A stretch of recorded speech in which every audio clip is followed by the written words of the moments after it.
Stay black in America. Don't leave, don't go anywhere. America is the #1 greatest economy, and black folks living in America make up the 15th greatest economy in the world.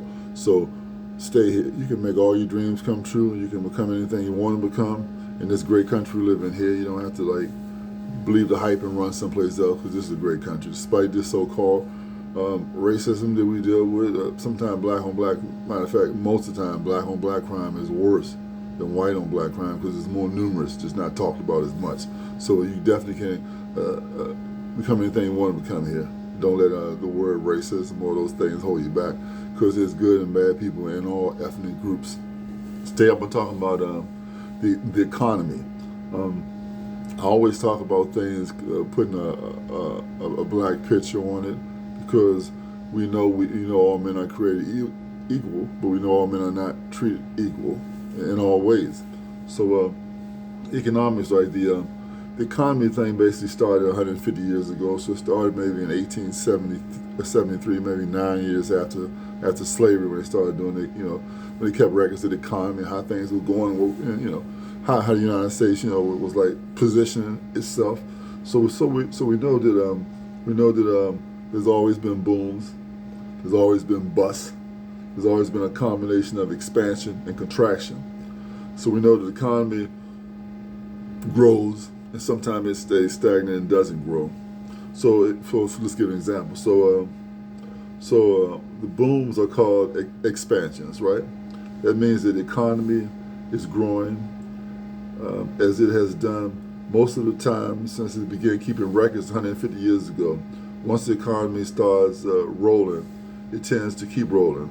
An average expansion since the end of World War II has lasted nearly 3.5 years, certain expansions, right? And busts. The busts, called contractions or recessions, are the means that the economies stop growing for at least 6 months. There's been 31 recessions, maybe a little more now, since the economy started taking notes of the economy back in 1873. Been about maybe 31 recessions, maybe about 40 of those recessions now. They begin in 1857. Sometimes they last for a period of 5 years. Sometimes they last for 1 year. Sometimes they last mostly for 19 months. In the recession, and wars and stuff tend to pick up the economy. Wars mean that you got people dying, people getting killed. People getting killed seem to pick up the economy. It seems to spin things around like the war machines. Where they're making armaments, guns and ammunition, and they're making uniforms, and they're making food kits, and they're making automobiles to drive around. Anything that can kill somebody. It's making money for other people. So you want to be on the other end. You don't want to be on the end of death. You want to be on the end of life. So we know in America, a little over 1% of the people fight in wars or in the military. 99% of the people who are not even going to be affected by the war or by somebody dying, because they're not in it. They're just looking afar, keeping statistics. Maybe they're the ones making the body bags they're going to carry you back in, or the coffins they're going to bury you in. Or maybe they're the ones making the guns or the ammunition, or making the planes or the tanks. Maybe the ones doing that. So they're back there, watching what's going on, like you're watching a TV show. But it's real life for those people who are dying, and families who are dying, who most time are patriots, love their country, so they're going to fight for their country. Man, even generations of military guys. Now, I know as far as the black thing is concerned, most black people join the military. They have no other choice. Like I say, no choice, because they're in a situation where the economy is horrible. They're not getting hired for jobs. Maybe they couldn't go to get a proper education, so they join the military. They become, paid warriors for the United States government, and they get a certain amount of time. So if they can make it through there, they'll rise up in the ranks. So they sometimes rise slow in the ranks. Get the stripes. They earn a certain amount of monies. And then they come out and possibly have the GI Bill, or possibly get a house. So if a war or something breaks out, then they're pushed into the war. They're pushed into the war effort. So if they lose their lives, it's kind of like a gambling situation. But they say, well, they'd rather go to the military so they commit some stupid crime on the street and get locked up in prison. So these guys are joining the military, these women are joining the military, and trying to make a better life for themselves. We see a lot of people talking about they were raised on military bases, and parents had to move. You know, they keep moving back and forth, and sometimes the living environments are not that good. And they got a big thing out there, some Camp Lejeune somewhere where they're suing people because the water was killing people. You know, sometimes the houses got mold and stuff in it, so not treated very well. But it's 1% of America, right? So, who is your advocate? Who's going to come to your side and try to help you? It's kind of like that. Not that many people. Okay, so we have the what we call the expansion, right? Expansion and the contraction is when is normally called business cycle. In economics, called the business cycle. And what the business cycle contains is that the economy is going to turn. The wheels of the economy keep on moving. Expansion happens, and then expansion slows down and contraction. Back to peaks and expansions, and back again to a normal kind of cycle. So it's going to fluctuate, go up and down. You know, a lot of things affect the economy. You know, it's agriculture still rules the world. If certain crops die or certain things are destroying crops and not as bountiful, then those prices are going to go up. Things that are abundant, those prices are going to go down. And in turn, farmers make more money or less money depending on how the economy turns, what the economy works. We know that black farmers have a hard time. They don't get the government loans or to get the proper equipment. So everything about them is harder and harder and harder. But you know, what can you say? It's the way it's made. I mean, of course, there were more farmers during the end of slavery than there are now. More black farmers anyway. A lot of black people didn't have to give the monies for the lands to build them. You know, don't have the contracts. Can't seem to get a loan from the banks. You know, have sub-quality equipment breaking down, can't work, all kind of things. Then you're dealing with the nature, the elements. So it's a whole lot of ways to hold you down, but I say it's a ways to keep bouncing up, because in all the expansion of the economy and the retraction of the economy, you got to always put the money back. You always got to plan for the future. Live in the present, but plan for the future. So this economy thing, man, is you know, and just because it started 150 years here in America, it was doing this in England and other civilized nations for a long time, banking systems and all those type of things. So it's not a new game. I mean, you know, and even if you figure something started in 150 years ago, when most black people were just getting out of slavery, 9 years out of slavery, or so, even less than that. You're talking about a situation where you're rolling from the back. But as I always say, had 1, 2, 3, 4 streams of income. Meaning 4 different ways that you can make money, you know, legally. You know, you can man, I'm a store. I own a store, right? So bam, here I am in this store.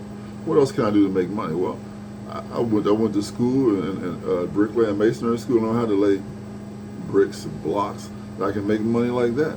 If somebody wants a little side job, I can make some money with my hands doing that, right? You know.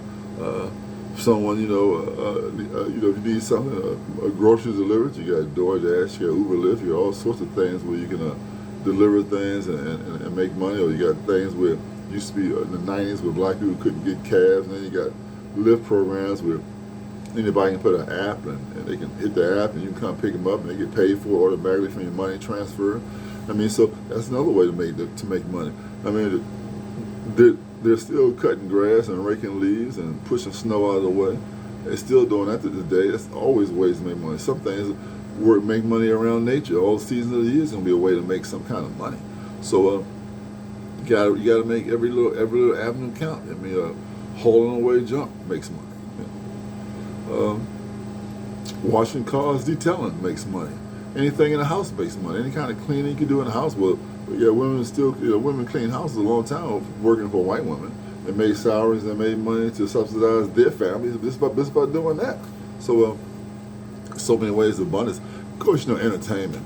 You gotta have, you got your comedians, you got your actors, your actresses, you got your athletes, you got all this kind of stuff that people just want to be entertained by, and they're gonna always make money because people want to be entertained.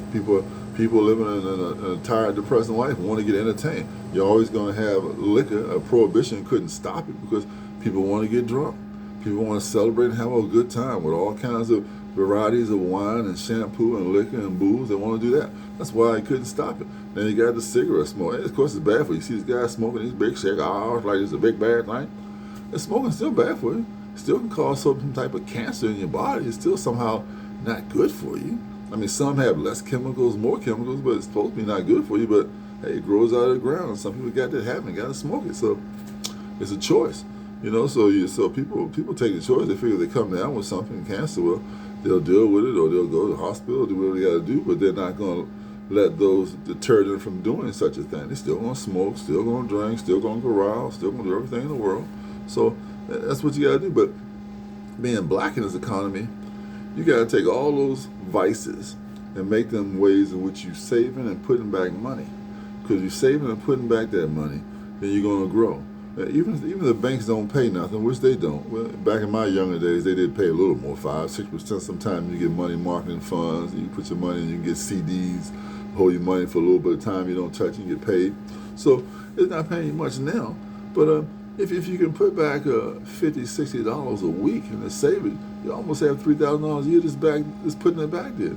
And you do that for 10 years, well, you have $30,000 sitting there. If you do nothing, 10 years, you'll have nothing like you got now, not a thing. And then don't take a whole lot of discipline to put $50 or $60 back a week. It really doesn't, especially if you got 3 or 4 streams of income, so your money constantly builds. Remember, real estate, despite the market, stock market, big gamble stock market, So I heard something said a long time where the money has returned to its rightful owners because people run the stock market. So you invested in something and they know that this product you invested in is not very good and you think it's good. You've been hyped up. You put your money on it, then it drops. That money you put in the stock market is gone. The price dropped. You lost money. Then you run to take it out of it again, but that money you invested for, that company's got that money, man. They're going about their business with that money. So I say 75% of people in America, this is a statistic that's true, became wealthy because of real estate. Put your money in real estate, man. That's the key, Black America. Put your money in real estate. Buy a house, buy an apartment building, buy something, some land. Buy that because that's going to get more valuable with time. In America, you got to pay property tax, right? So you got to pay property tax. The property tax takes for what in America? It takes care of the police. It takes care of the firemen. It takes care of the school. It takes care of human services. Picking some dead carcass off the ground. It takes care of if you have a rodent epidemic, they're gonna take care of that. So it's gonna take care of a lot of different things that's gonna make your society living much better. Live in a society that don't pay taxes or property taxes, they gotta fend for themselves with every little thing. And so it's just even in trash disposal, people just be burning stuff in their backyards, grinding it up. When you got some place that will take it from you in front of your door and take it to some trash place where they store the trash that was not up in your community, where you don't have diseases and rodents and stuff running around like I guess places don't want to pay property taxes. So it's a choice. Everything's a choice, right? You get that real estate, man, because I can remember being a young fella and having homes that I've lived in that might only cost $20,000, $30,000, and $40,000, and those same homes now are $700,000. So homes are constantly going to increase in value, which is real estate. And everything else. Don't be a renter all your life, living in apartments all your life, from when you're small to when you die. And then when you die, you can't give it to nobody because you don't own it.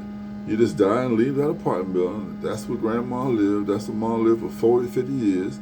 And it's nothing. The person that owns it, the apartment building increases in value, but yours doesn't. So that's the economy there.